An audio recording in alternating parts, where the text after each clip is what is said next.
We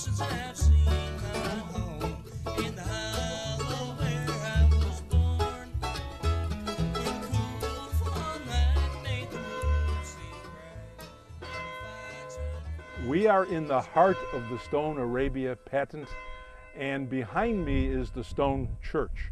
It was built in 1788, and you can come here on Veterans Day at 2 o'clock and see it from the inside during the Veterans Day service.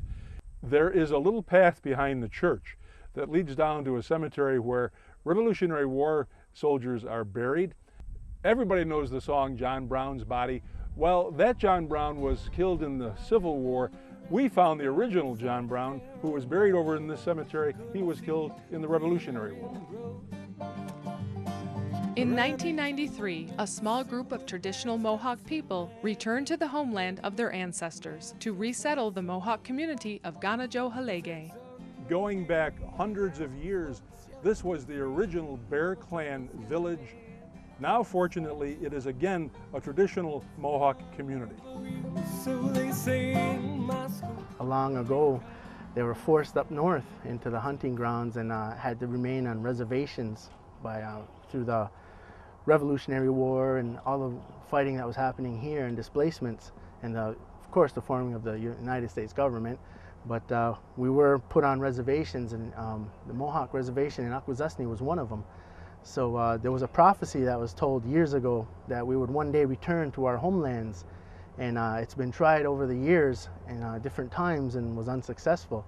So in 1993, a group came down led by Tom Porter, and he was a sub-chief in Akwesasne, and he's a Bear Clan, and this happens to be Bear Clan area.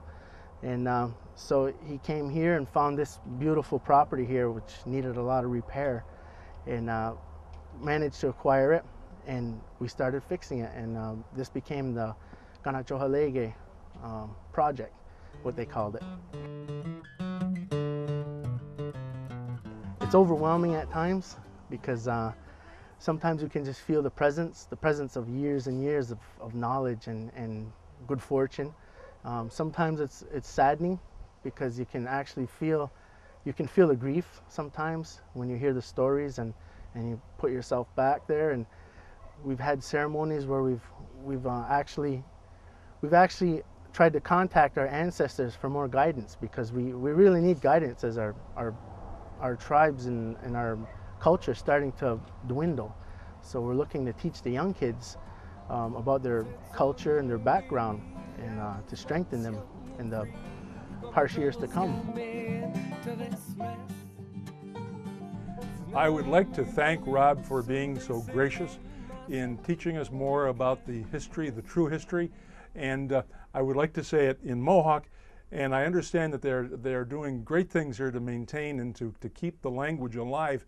And I have two young fellows here with me who do speak Mohawk, and I'm going to ask them, how do I say thank you in Mohawk? Yanko. Yanko?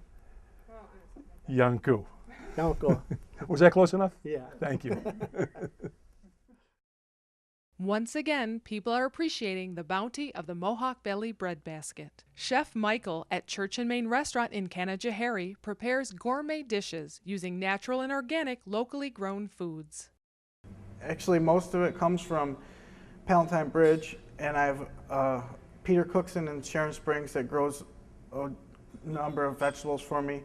All my meats are sourced locally within a 10 to 20 mile radius, with the exception of some things I get from the Hudson Valley. When we first started renovating the restaurant, we actually found out we were pregnant with our first son, and really became aware of the way that we were eating and how we wanted to change that. And the more we researched, the more we learned, and the more we realized how corrupt the whole food system is, and why we wanted to change that, and why we cared about what we ate personally, so why not base our restaurant on that? And being that we just happen to be in the Mohawk Valley, where all these farms are right outside our doorstep, why not source everything that we can locally? And when we first started to carry local, we actually realized that there were more people coming to us with more than we even imagined was here. So it went from just some local things to an entire menu that's based only on local foods, in the hopes that we're teaching people that we need to know where our food is grown, how it's grown, and who grows it. As I was enjoying dinner here at church in Maine, something kept tugging at my memory, and then finally it occurred to me.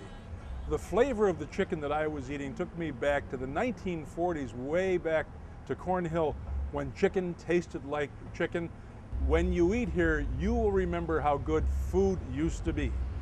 Thank goodness that Mike and Robin decided to go into the restaurant business and to provide us with a culinary experience that you will long remember.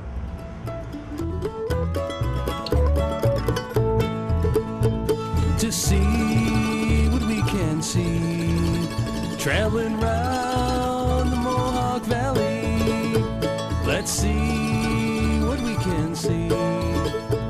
It's time for the Cooper Group's road trip. It's time